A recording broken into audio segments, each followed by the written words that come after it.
Di awal episode 5 memperlihatkan, Aang dan kedua temannya sedang dikejar-kejar oleh para pengendali api. Tapi untungnya Katara mampu memblok semua serangan musuh, menggunakan jurus pengendali airnya.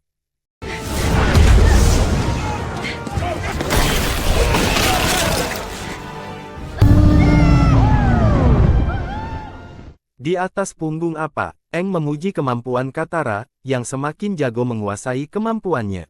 Dan tentunya hal tersebut bisa membantu perjalanan mereka, jika kembali bertemu dengan para pengendali api. Tetapi ketika saat di perjalanan menuju utara, Aang melihat ada sesuatu yang aneh di dalam hutan. Ketika sampai di bawah, mereka terkejut dengan keadaan hutan yang sudah hangus terbakar, dan hal itu membuat Aang merasa sangat bersalah. How many more forced have died because I wasn't here? Because I don't know what I'm doing. Karena semua ini terjadi gara-gara dia yang tidak bisa menjadi seorang avatar.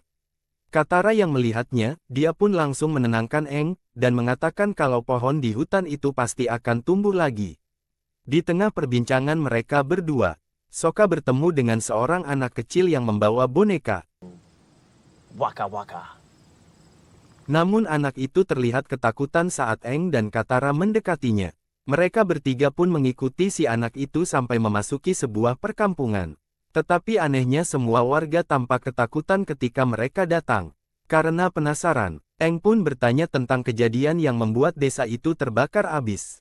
Pada awalnya warga mengira bahwa penyebabnya adalah negara api. Tetapi ternyata setelah pengendali api melewati desa mereka, kejadian aneh terus terjadi. Hingga membuat warga mereka hilang satu persatu dan menurut mereka keanehan tersebut disebabkan oleh kekuatan gaib. Setelah mendengar hal itu, Aang pun bisa merasakan kekuatan dari alam lain di tempat itu, dan dia berjanji akan memulangkan warga yang hilang, karena itu tanggung jawab dia seorang avatar. I can get them back. Tak berlama-lama mereka bertiga pun mencari tempat yang tepat untuk bersemedi. Dan mereka pun akhirnya menemukan tempat, di sana terlihat patung-patung hewan yang terlihat mengerikan, bahkan di sana Aang mampu merasakan kekuatan gaib yang besar. Alhasil dia pun langsung bersemedi, dan berhasil melepaskan raganya dari dunia nyata masuk ke dalam dunia roh.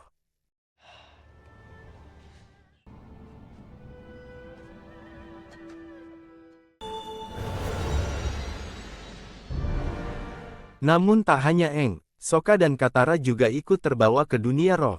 What is happening? I don't know. Aang? I've separated my spirit. Di dalam dunia itu Aang dan teman-temannya mulai mencari warga yang hilang. Namun saat mereka menyusuri hutan, Aang tiba-tiba bertemu dengan burung hantu raksasa, yang memiliki julukan roh pengetahuan. Namun walaupun bisa masuk, Katara dan Sokka tetap tidak bisa berkomunikasi dengan para roh di sana, dan justru dianggap sebagai penyusup. Selain itu roh pengetahuan juga memperingatkan kepada Aang, kalau dunia roh merupakan tempat berbahaya bagi manusia. The longer they stay, the more dangerous it will be. Creatures in here that will do far more. Di mana terdapat seekor monster, yang akan menunjukkan kebenaran yang sangat pahit, sampai tidak akan mampu diterima oleh manusia biasa. Dan benar saja, apa yang dikatakan oleh roh pengetahuan, mereka tiba-tiba mendapat masalah ketika seekor monster roh muncul dan terlihat mengamuk.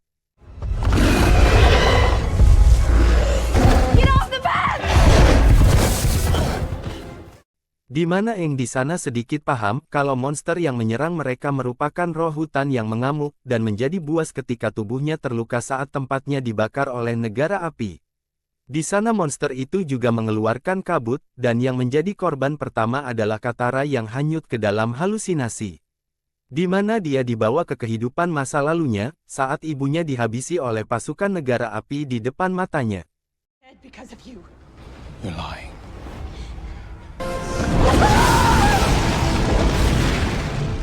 Kejadian serupa juga dialami oleh Sokka, yang memperlihatkan masa-masa harmonisnya. Ketika ayahnya menganugerahkan dirinya sebagai salah satu kesatria suku air setelah berhasil melewati ujian. My son. Tetapi semua orang pun meremehkannya, karena penghargaan itu bukanlah usaha Sokka sendiri, melainkan atas bantuan dari pamannya. Di mana kenyataan itu membuatnya seakan-akan menjadi seorang laki-laki yang tidak berguna.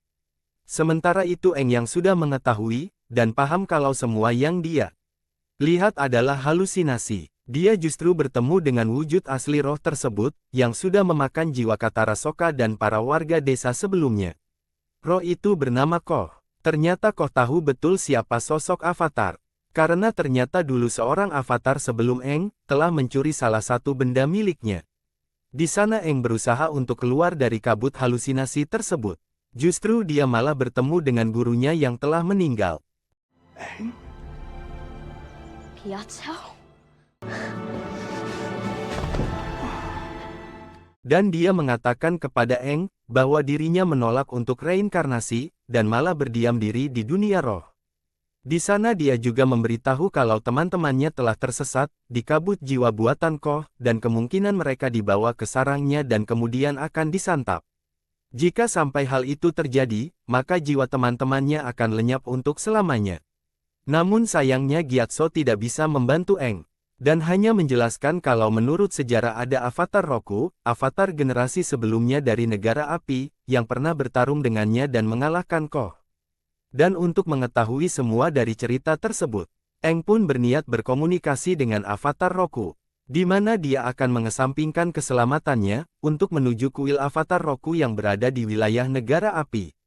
Dan pada akhirnya Eng pun akan pergi menuju negara api. Dia pun sebelum pergi mengatakan kepada Apa, bahwa Apa harus menjaga teman-temannya sampai dia kembali. Keep them safe for me, okay?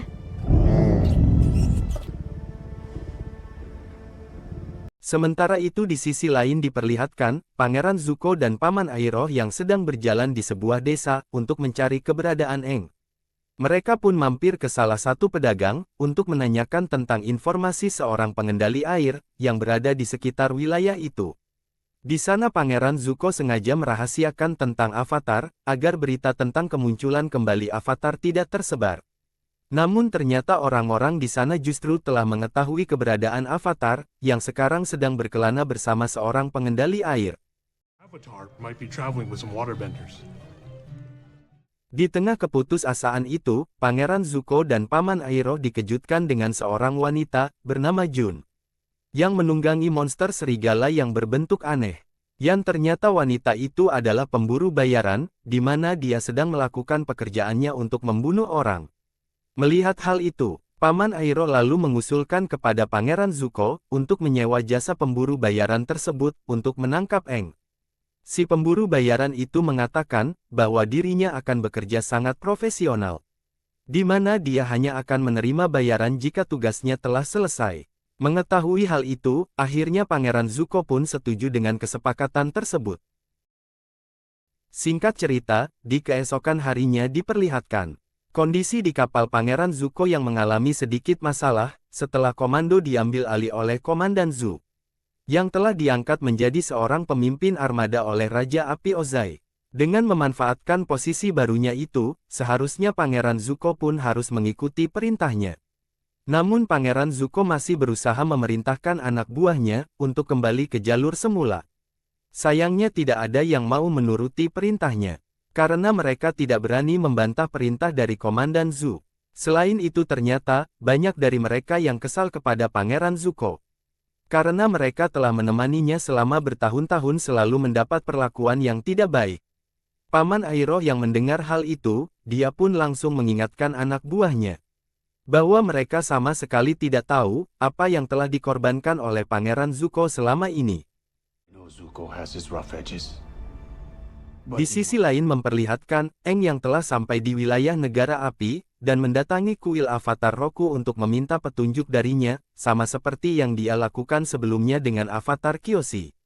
Namun sesampainya di sana, dia justru langsung diserang oleh para penjaga kuil itu, yang seharusnya menghormati para avatar dan bersikap netral, mereka justru malah berpihak kepada Raja Api Ozai ketimbang avatar itu sendiri. Untungnya ada salah satu penjaga yang masih memegang teguh ajaran avatar, di mana dia membawa Eng ke kuil Avatar Roku berada, dan tanpa membuang banyak waktu, Eng pun langsung memulai ritualnya. Sementara itu penjaga itu berusaha untuk menahan para penjaga lainnya, yang berusaha menangkap Eng. Di dalam dunia roh, Eng akhirnya bertemu dengan avatar Roku, yang ternyata jauh berbeda dengan pandangan orang terhadap para penduduk negara api. Ternyata dia adalah orang yang harmonis dan selalu bercanda. Namun karena waktunya sangat mepet, Eng pun langsung mengatakan, bagaimana tips dan trik darinya untuk mengalahkan Koh, agar dia bisa menyelamatkan teman-temannya. Karena menurut cerita, satu-satunya orang yang pernah mengalahkan Koh hanya avatar Roku. Namun avatar Roku berkata, kalau dia tidak pernah mengalahkan Koh. Karena hal itu mustahil dilakukan oleh dirinya, dia hanya mencuri sebuah benda totem yang sepertinya sangat berharga bagi Koh. Sebagai balasan karena Koh telah memakan jiwa istri dari salah satu avatar sebelum Roku. Mendengar hal itu, Eng pun kepikiran untuk membereskan hal itu, dan mengembalikan benda tersebut kepada siluman Koh. Karena di pertemuan sebelumnya, dia juga sempat bertanya tentang sebuah benda berharga, yang sudah dicuri oleh avatar. Sebelumnya, Eng pun langsung mengakhiri pertemuan tersebut, dan mengambil benda yang dimaksud untuk dibawa kembali ke dunia roh. Namun ketika akan keluar dari ruangan tersebut, dia tiba-tiba diserang oleh pemburu bayaran yang sebelumnya direkrut oleh Paman Airoh hingga membuatnya tidak sadarkan diri. Ketika terbangun, Eng pun sudah diserahkan kepada Pangeran Zuko oleh si pemburu itu. Dan langsung dibawa menuju ke kapal mereka. Walaupun di tengah perjalanan Eng sudah memohon untuk diberikan sedikit waktu, agar dia bisa menyelamatkan teman-temannya terlebih dahulu. Pangeran Zuko pun sama sekali tidak peduli, dan tetap melanjutkan perjalanannya. Sayangnya di tengah perjalanan itu, tidak lama kemudian mereka tiba-tiba dihadang oleh Komandan Zu dan pasukannya. Let us through! Yang akan merebut Eng dari Pangeran Zuko, atas perintah langsung dari Raja Api Ozai. Sehingga Pangeran Zuko pun tidak bisa berbuat apa-apa, dan membiarkan mereka membawa Eng ke salah satu benteng pertahanan negara api di kota tersebut. If we take the eastern pass, we... Darity? Now. Namun setelah malam tiba, Zuko pun memutuskan untuk pergi seorang diri, dengan menggunakan kostum ninja tanpa sepengetahuan pamannya, untuk membebaskan Eng dari tahanan benteng negara api yang dikenal sangat ketat. Sesampainya di sana, terlihat kalau dia dapat dengan mudah menumbangkan beberapa penjaga, dan menembus sampai ke ruang tahanan, sama sekali tanpa menggunakan kemampuan api miliknya. Tapi aksi mereka untuk melarikan diri sana akhirnya ketahuan, dan pertarungan pun terjadi.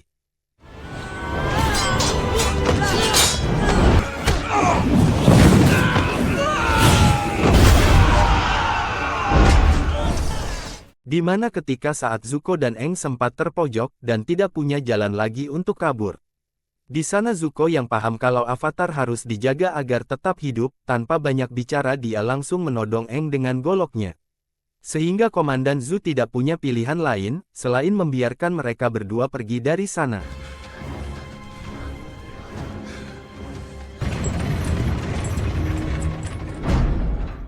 Namun ketika mereka sudah berada di luar benteng, Komandan Zu langsung memerintahkan seorang pemanah untuk menghabisi Zuko. Namun untungnya panah itu hanya mengenai ujung topengnya, dan membuat luka gores yang tidak terlalu serius. Disinilah Eng akhirnya mengetahui, kalau yang menyelamatkannya ternyata adalah Pangeran Zuko, orang yang sebelumnya juga ingin menangkap Eng. Alhasil dia pun memutuskan untuk menyelamatkan Zuko dari kejaran pasukan negara api, karena menurutnya Zuko pasti mempunyai alasan menggunakan topeng tersebut. Dan di sana Eng menyadari, kalau ada sesuatu yang berbeda dalam diri Pangeran Zuko. Lalu ketika Pangeran Zuko tersadar setelah diselamatkan oleh Eng, dia pun tiba-tiba berusaha menyerang Eng. Di mana hal itu Zuko lakukan karena Pangeran Zuko tidak ingin terlihat lemah. Karena seperti apa yang diajarkan oleh ayahnya, belas kasih adalah sebuah tanda kelemahan, dan sebagai calon pemimpin dari negara api, dia dituntut untuk tidak boleh lemah. Untungnya saat itu kondisi Pangeran Zuko masih lemah, sehingga serangannya dapat dengan mudah dihalau oleh Eng, dan pada saat itu juga Pangeran Zuko kembali pingsan. Karena tidak ingin memperpanjang urusannya dengan Zuko, Eng lalu membawanya ke skoci yang sebelumnya telah disiapkan oleh Zuko untuk kabur. Dan menyuruhnya pergi dari tempat tersebut, agar dia bisa kembali ke kapalnya. Sementara itu Eng akan melanjutkan misinya kembali ke dunia roh, untuk mengembalikan totem milik Koh, dan menyelamatkan Katara dan juga Sokka. Di sisi lain, Paman Iroh yang sangat mengkhawatirkan kondisi Zuko, dia terus berjaga di dek kapal. Karena belum ada satupun kru yang mengetahui kabar Zuko. Di kesempatan itu, Paman Iroh juga menceritakan masa lalu Zuko kepada para anak buahnya yang sebelumnya tampak tidak terlalu menyukai Pangeran Zuko, karena ternyata apa yang mereka bayangkan selama ini tentang Pangeran Zuko sangatlah berbeda. Ternyata Pangeran Zuko adalah seorang pangeran, yang telah disiapkan untuk menjadi Raja Api pengganti ayahnya. Namun tidak seperti sang ayah, Zuko dulu sama sekali tidak berhati dingin, dan selalu peduli kepada pasukan negara api, walaupun serendah apapun pangkat mereka. Hal itu dia tunjukkan saat sedang mengikuti rapat, yang sedang membahas rencana penyerangan negara api ke wilayah suku pengendali tanah, yang dikenal sangat kokoh dan sulit tembus. Pada saat itu Zuko memberanikan diri untuk menentang rencana salah satu jenderal, yang telah disetujui oleh ayahnya. Di mana mereka berniat untuk mengorbankan satu peleton prajurit negara api, yang dianggap paling lemah untuk memancing pertahanan suku pengendali tanah. Namun ternyata sikap belas kasihnya itu justru dianggap salah di mata ayahnya. Bahkan dirinya dianggap telah mempermalukan dirinya di depan umum, dan sebagai hukumannya, Pangeran Zuko harus menyelesaikan perselisihan tersebut pada sebuah adat pertarungan 1 lawan 1 milik negara api. Namun tidak disangka, ternyata yang akan menjadi lawannya adalah ayahnya sendiri. Sehingga dia berusaha untuk meminta pengampunan dari ayahnya. Meskipun ayahnya sempat mengalah di pertarungan tersebut, Zuko justru tetap menahan diri. Sehingga menilai kalau sikap belas asih anaknya adalah sebuah kelemahan. Lalu Raja Api Ozai justru menghukumnya dengan bekas luka bakar di mata kirinya.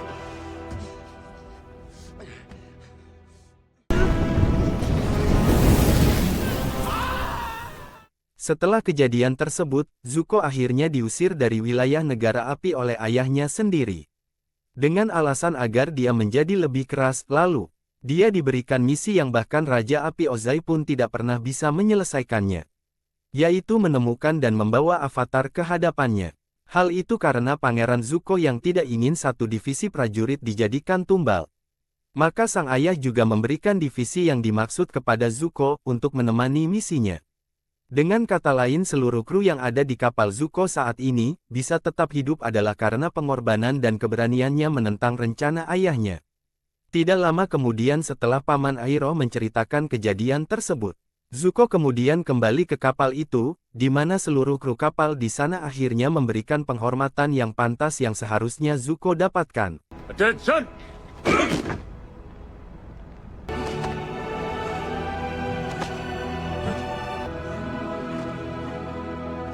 Sementara itu Aang juga kembali ke dunia roh, menukarkan totem yang dicari Koh dengan semua teman-temannya.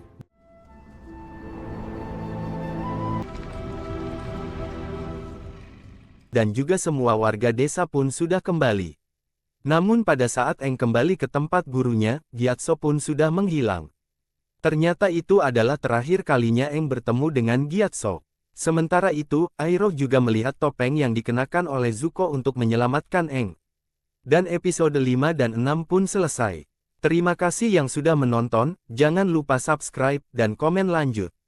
Sampai jumpa di video selanjutnya.